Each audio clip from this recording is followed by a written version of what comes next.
Olá, você está na comunidade Atma. Me chamo Eduardo, atuo como psicanalista, terapeuta, estudioso. Nesse vídeo, eh, vou falar contigo sobre problemas, compulsões, dificuldades que enfrentamos, os passos que podemos seguir para lidar com esses problemas e resolvê-los de forma que eles não retornem mais. Esse tema ele é pensado por quê?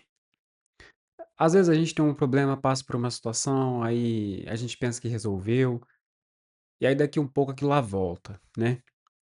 A gente vê isso acontecer muito por aqueles exemplos do padrão, né. O padrão repetiu, tá repetindo de novo. Que é o padrão de sempre conhecer o mesmo tipo de pessoa, é o mesmo tipo de ambiente. Então aqui é entender por que isso tá acontecendo. E é de esclarecer, o padrão sempre existe, sempre haverá uma constelação que nós nos colocamos para ter experiências de vida.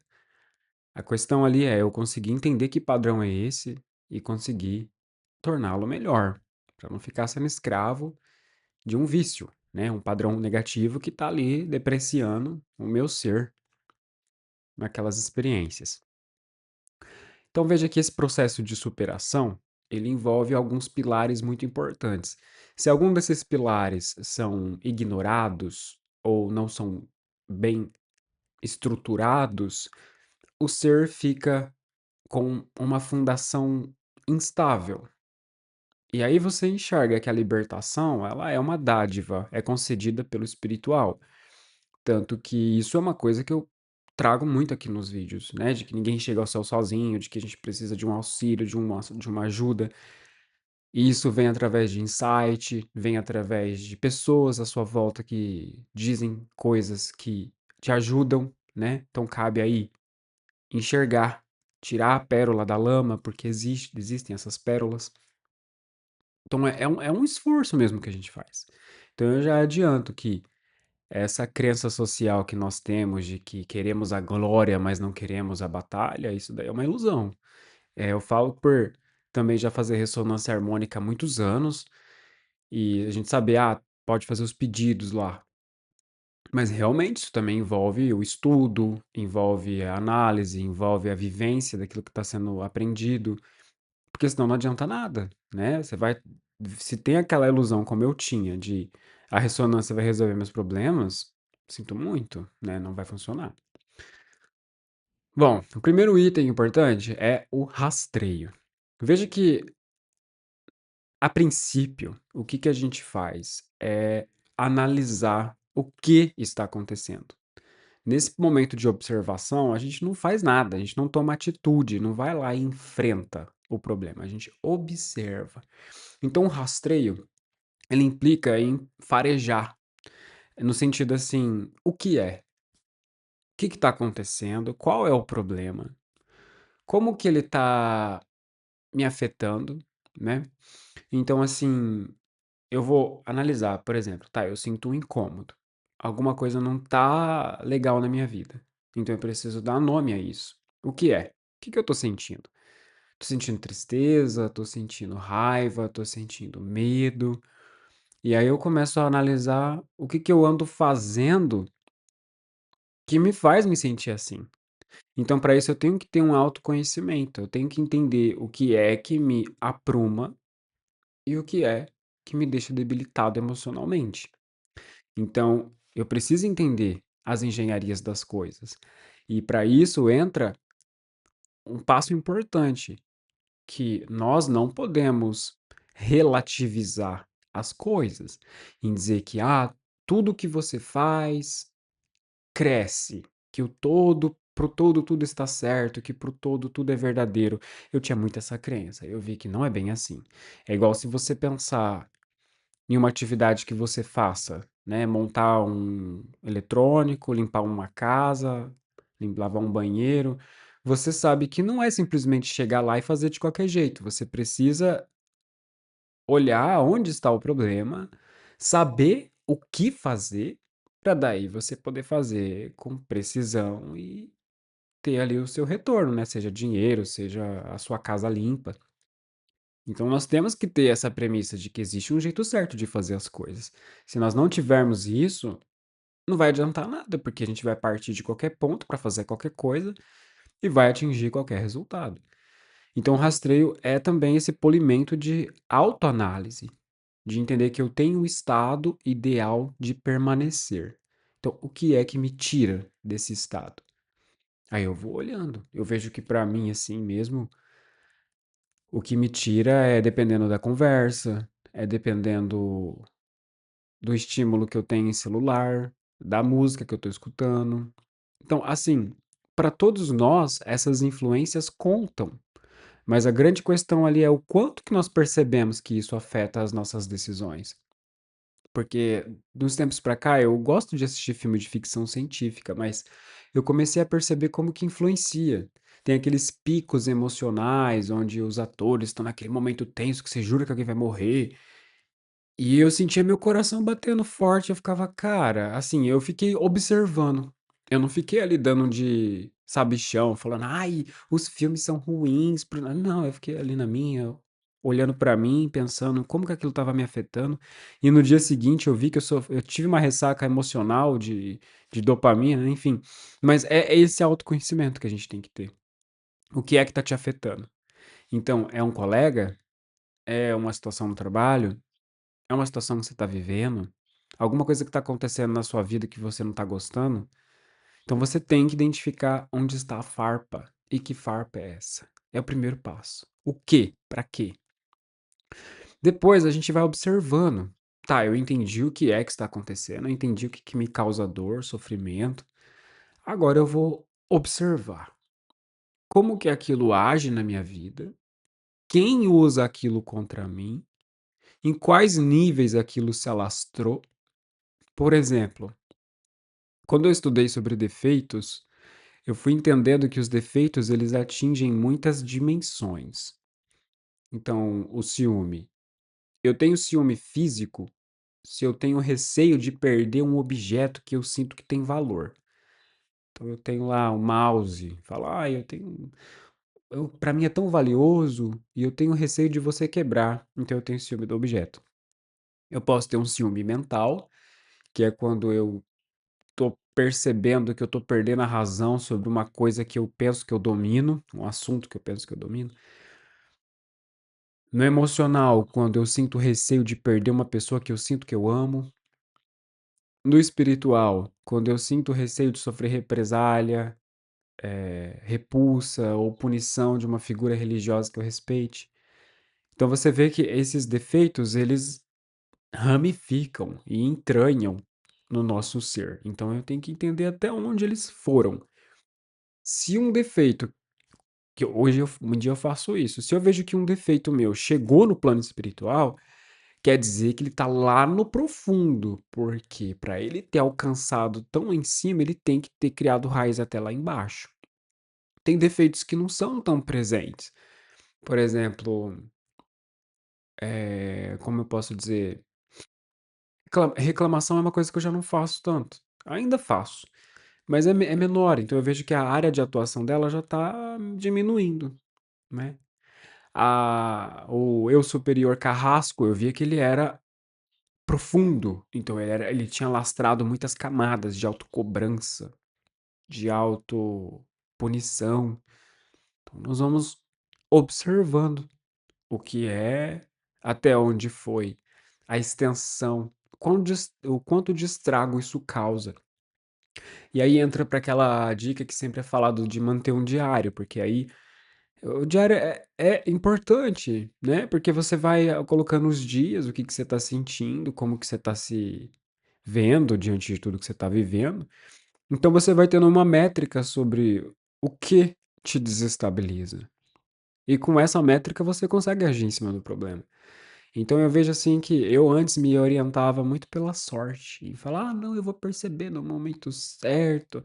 Isso é tudo preguiça travestida de outra coisa. Então aí você vê, na primeira etapa do rastreio, nós temos que ter essa compreensão de que o ego ele é sofisticado. Tem o sofismo. O sofisma é aquele auto-engano. Eu crio argumentos lógicos para me justificar na minha própria inércia. Em pensar, por exemplo, igual uma crença que eu tinha de que todos são dignos de respeito. Aí eu comecei a reavaliar essa crença, pensar, pô, nem todo mundo é digno de respeito.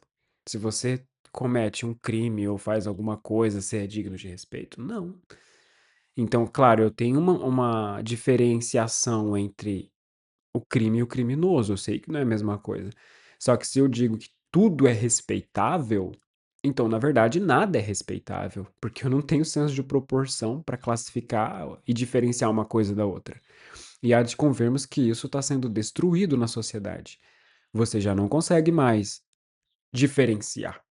E se você não diferencia, você não compara. Se você não compara, você não escolhe. Se você não escolhe, você não amadurece. Então é uma coisa geracional. Depois da observação de enxergar até onde foi, como afeta e como funciona, começa então a criação do mecanismo de enfrentamento.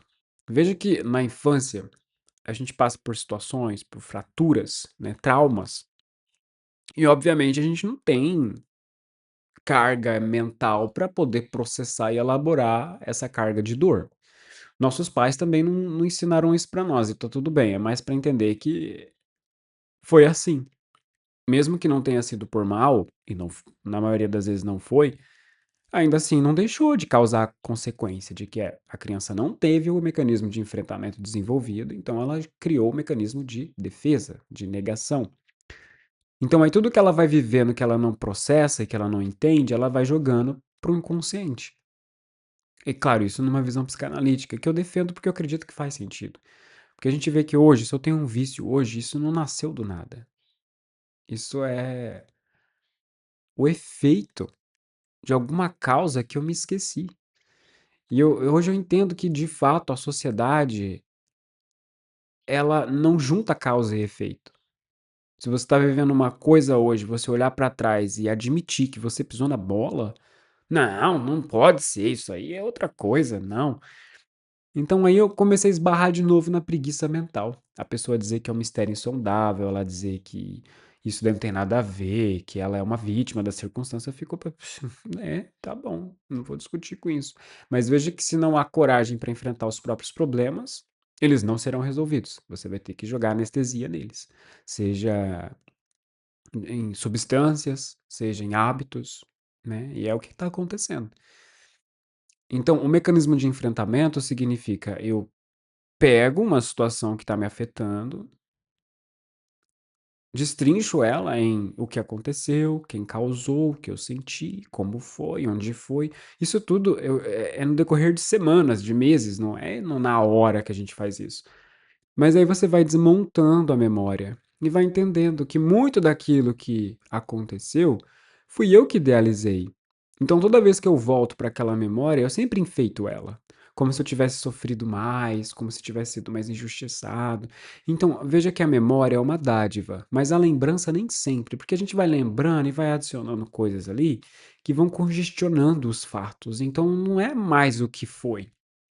É como se fosse uma autofofoca. Você está recontando a sua própria vida para si própria. Cada vez que você faz isso, você deturpa um pouco mais do fato em si. Isso daí também é problemático, porque alimenta a compulsão, alimenta o problema, né? Então, enxergar tudo isso com essa sobriedade, sem ficar se envolvendo, é um grande estado de autoobservação. Então, veja, exige a observação. Você criar um mecanismo de enfrentamento, enfrentando as coisas que você viveu, sem se identificar com elas e sem tentar consertar, em tentar mudar na sua cabeça o que aconteceu. Teve um dia numa sessão que eu estava atendendo de psicanalista, e uma pessoa estava dizendo isso, né, que ela fez um curso onde a pessoa ensinou a mudar a memória. Eu não disse nada naquele momento, mas eu fiquei pensando, uma coisa é mudar o que eu senti em relação ao que eu vivi. Outra coisa é eu mudar a memória dentro de mim, porque isso é um auto-engano. Se eu faço de conta que aquele trauma nunca existiu, eu não lidei com o trauma, eu joguei uma memória superficial por cima. Eu alterei. E a partir do momento que eu entrar em contato comigo próprio, uma meditação, ou uma epifania, um insight, um momento decisivo, aquele véu se desfaz e aquela verdade vai estar lá de novo. Eu vou falar, pô, eu achei que eu tinha me curado daquilo, mas aquilo voltou. Aí você encara a verdade. Você não enfrentou, você se iludiu. Então, muitas vezes é o que a gente faz. A gente tem uma dor, não enfrenta essa dor, vai para um vício para poder anestesiar aquela dor, se ilude achando que não foi naquela proporção ou que foi de uma proporção diferente, vai tocando a vida até que acontece alguma coisa e a gente olha e fala: Nossa, ó, tava ali mesmo, né? Então, uma coisa que eu sempre falo para vocês é: nunca perca a realidade de vista.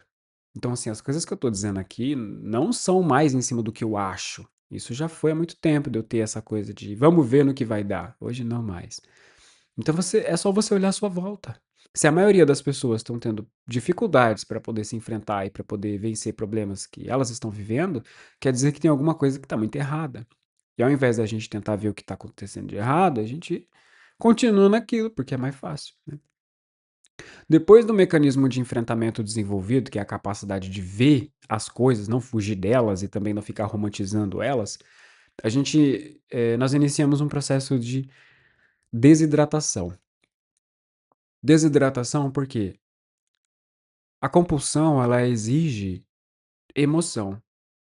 Então, você sente raiva, ódio, ressentimento por aquilo que você viveu. Emoção. Você está jogando isso para aquele complexo. É assim que o ego existe. O ego não é uma unidade, uma personificação do Eduardo em formato de monstro. O ego ele é uma teia de coisas que foram vividas, que o ego aprisiona a energia da centelha e vai confiscando essa energia e vai criando essas teias. Então a compulsão ela nasce disso. E a nós cabe desmontar isso aí. Então veja que a desidratação é o que é que alimenta a minha compulsão? Quais sentimentos, quais emoções que eu tenho que eu sinto que me deixa naquele estado? Então veja, eu preciso saber o que é. Vou utilizar o meu exemplo. Quando eu caí na questão das bets, eu entendi que o que me levava para aquilo era aquela vontade que eu tinha de viver risco. Sabe, a mesma coisa ali do alpinista que pula de uma altura gigantesca, da pessoa que vai ali viver aventuras na madrugada, que eu tinha muito isso na adolescência. Então é aquela euforia de querer viver um perigo. Eu tinha muito isso. Eu senti que isso é o que era, era o que me pegava ali, porque tinha essa adrenalina. Então, quando eu entendo que eu tenho essa necessidade de enfrentar a morte, eu começo a me perguntar, então por que que o que que eu fujo tanto da vida para querer buscar tanto isso? Aí eu vou pensando, será que são as dores que eu tenho, as coisas que eu acho que eu superei, que eu não superei, que pulsam em sofrimento, daí eu não encaro o sofrimento, isso dói, e daí eu vou para uma anestesia para tentar fugir e aplacar aquela dor? Então é uma jornada individual. O que o mentor já me disse, a espiritualidade não é uma linha de produção. Então o que eu estou trazendo como exemplo, não use literalmente com o que você está vivendo. Você tem que adaptar a sua realidade, né? Então aí você identifica o que é que alimenta e você vai cortando isso. E nisso é difícil porque você vai ter que fazer força.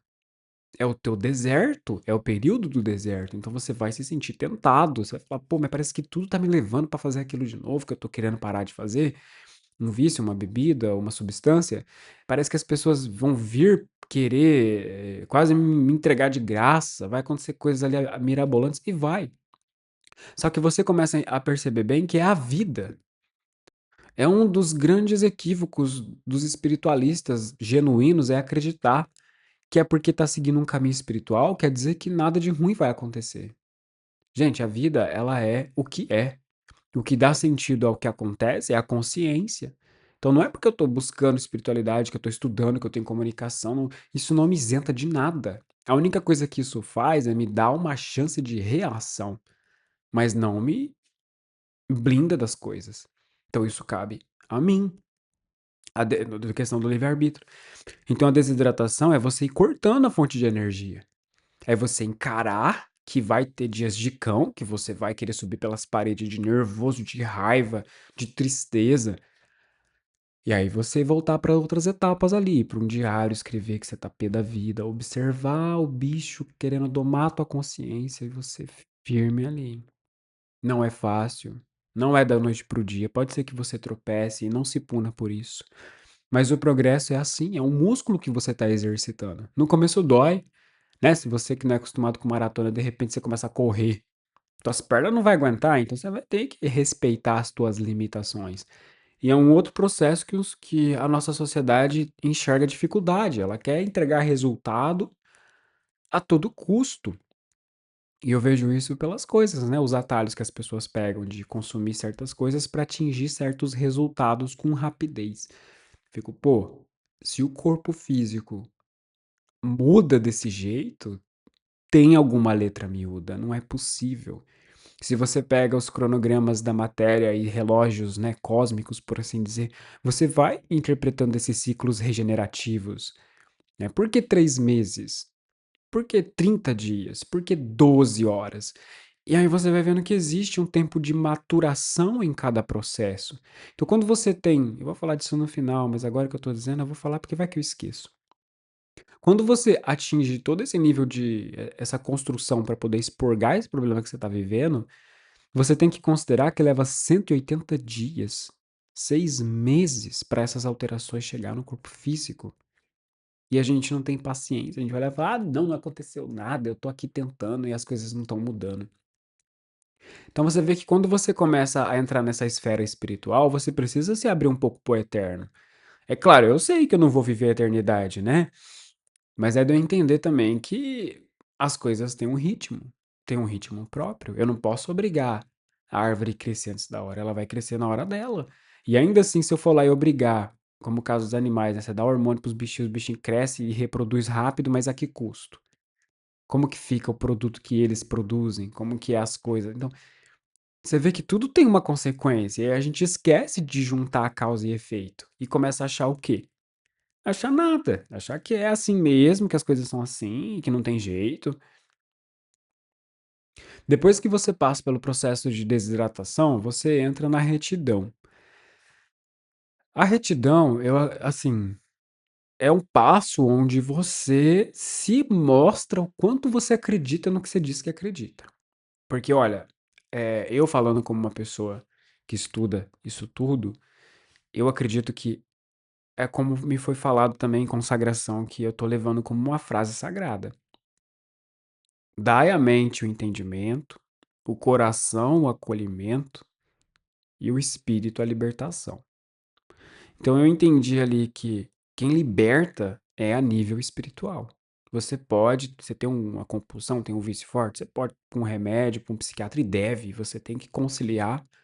Não é falar, eu vou para o espiritual e eu vou negligenciar. Não, é uma equipe multidisciplinar, né? Você vai para uma terapia para cuidar das emoções, vai para um psiquiatra para cuidar do corpo e vai para o espiritual para entender a causa de tudo isso. E aí você vai vendo que nunca é sozinho. Ninguém chega ao céu sozinho. Então existe uma intervenção. E isso daí muda tudo, porque você vê que a cura, beleza, sua fé te curou. O que me cura é a fé que eu tenho. Mas concorda comigo que essa fé, ela só é forjada sobre a certeza daquilo que você está fazendo? Porque é fácil você dizer, tua fé te curou e você acreditar na frase, mas o que que essa frase significa? Se eu não souber o que ela significa, ela não tem fundação para se estruturar em mim, então logo ela não tem efeito. Então aí a retidão é esse processo de você se manter no prumo, não porque você tá buscando like, postando em rede social que você tá há tantos dias sem fazer tal coisa, ou que você tá tentando ter reconhecimento de amigos e familiares para te afagar e dizer o quão iluminado você é por você não conseguir fazer essas coisas. Da mesma forma que você não se deprecia caso você tropece, o que normalmente acontece, ou fica se punindo achando que você é injustiçado, ou fica reclamando com o universo, por que que permitiu que isso acontecesse com você? Então é você manter a retidão e falar, além de tudo que me acontece, isso é o que está acontecendo agora. Então é você focar a atenção em você. Então veja, não é que eu estou dizendo que é errado você buscar um like ou um reconhecimento, mas é que você não dependa disso para que o teu progresso continue acontecendo. É você fazer por você. Eu estou fazendo por mim, porque eu quero. Se vão falar bem ou vão falar mal, para mim, indiferente. Então, chegar nesse nível de não identificação e não envolvimento emocional com a opinião dos outros é o que define de fato o teu êxito. Porque se você ficar se importando, em algum momento você cai. Porque vem a reprovação, as pessoas vão dizer coisas que podem te desestabilizar.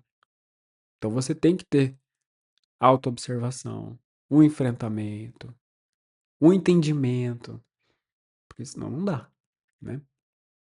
Então a retidão, ela também é um processo onde a tua falange espiritual, ela vai analisar o teu progresso.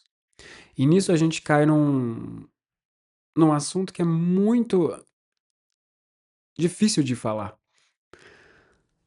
Por quê? Quando a gente entra nessas crenças de vida e morte, doença e saúde, eternidade, vem muito aquela coisa de, ai, parece que o universo joga dados. Isso que eu começar a entrar nisso, eu vou abrir um parênteses que eu não tô afim. Mas o que eu vou dizer é que a falange ela vai verificar o teu progresso para entender se há disciplina, se você de fato honra aquilo que você está querendo. Te falar, pô, eu quero me libertar disso que tá acontecendo comigo. Houve esforço? Você rastreou, você se conheceu, você observou, você se comprometeu a renunciar a isso que está te fazendo mal? Caso sim, por que não? Por que não te conceder essa libertação? Então, é um julgamento que é feito pelo próprio ser. Fala da balança de Mate pelos egípcios, né? Que ela pesa de um lado a pena e do outro o coração. São as suas ações que pesam. Se a tua falange espiritual observar que você não se compromete, que você não se observa, que você não se esforça, se ela te concede a libertação, pra quê? Aí entraria a grande pergunta, pra quê? É igual se você tem alguém da tua família que mora com você na tua casa ou um amigo e essa pessoa só te dá prejuízo, né? Ela vai lá e consome as coisas e trata tudo de qualquer jeito e só usa a tua casa como hotel e aí? Claro que o espiritual tem um entendimento muito diferente disso, mas dadas as devidas proporções, é você entender que no pain, no gain, quer dizer, sem esforço, sem mérito. E a gente, de novo, causa e efeito. E a gente quer o efeito, mas não quer a causa. O universo não funciona assim. Então, de novo, eu não posso tirar o pé da realidade. Tentar ignorar a existência de algo que eu vejo que existe diante de mim acontecendo constantemente. Tá acontecendo agora, alguma coisa causou, pro bem ou pro mal. É igual no caso de superar esses problemas. Você está plantando a tua própria integridade. Você está sendo íntegro em se ver, se perceber, se enfrentar. Então você colhe a tua maestria. Você se torna mestre de si e consegue domar o bicho sem que ele fique lá esperneando. O que nos leva então ao último passo, que é a intercessão. Quando de fato a tua falange age sobre a tua causa. Então, assim, é possível que você siga esses passos e não haja libertação espiritual. Nesse caso, o teu vício ele fica dormente. Ele tá ali, mas tá contido. E aqui, gente, eu não tô querendo dizer que quem tem libertação é mais do que o outro. Eu tô dizendo que cada caso é um caso. Existem muitas situações que eu vivo, que eu fico ali observando e tentando entender, e ainda assim eu sinto que eu ainda sou prisioneiro delas. Eu não controlo totalmente. Eu não fico ali, ai, porque eu tenho comunicação, porque eu tenho negócio da ayahuasca, porque. Não tem nada a ver. Hoje eu também aprendi que para a espiritualidade não tem favoritos. Não tem de, só porque a gente tá junto, quer dizer, não. Merece ou não merece? Tá indo ou não tá indo? Então eu vou levar a vida toda na retidão. Pode ser que eu tenha, pode ser que não. Então o que me move não é o interesse que eu tenho no que eu tô buscando, é o que eu tenho de prioridade ali, é o meu crescimento, é a minha postura. Então é aí que a gente analisa a intenção, o que é que aquele ser quer. Pois muito bem, eu agradeço a você pelo seu tempo. Se eu puder ajudar de alguma forma, eu estou à disposição. E até a próxima.